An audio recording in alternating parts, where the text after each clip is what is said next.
Жалпы профайлинг дегеніміз әр адамның профилін құрау.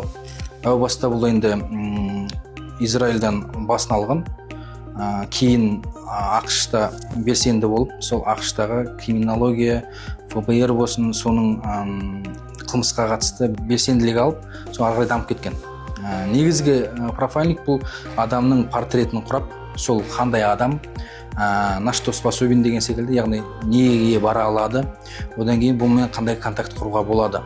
Көбіне енді құзырлы органдардың методикасы ретінде құрылған нәрсе, кейбір жат ағымдарды, тіпті террористік ұйымдардың болсын, басты қазірге айналысып жатқан дүниесі бұл интернет қана болып қалды. Себебі қазір бізде заң қатал, көптеген мемлекеттерде заң қатал болғаннан кейін бұл бұрынғыдай миссионерлік жұмыстарын болмаса жаңағыдай ашық айта алмайды. Тек қана интернет арқылы, интернеттің өзі де қазір бақылауда.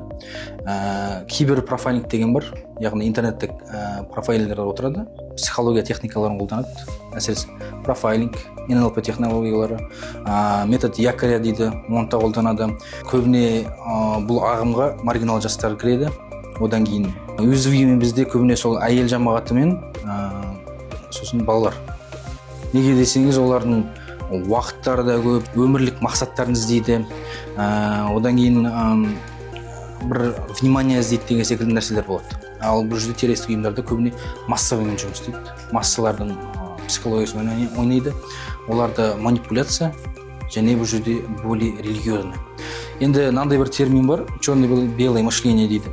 Яғни бұл террористік ұйымдар болмасын, немесе деструктивті ағымдар бар. Тіпті кейбір ислами болмаса да кейбір секталар бар бізде. Соларда да бұл байқалады. Яғни мен ақпын, яғни болмаса мен мұсылманмын, қалғандары кәпір. Тек қана психология емес, бұл психиатрия, яғни патология. Бұл адамның уже ауытқуын алып келген нәрселердің бірі.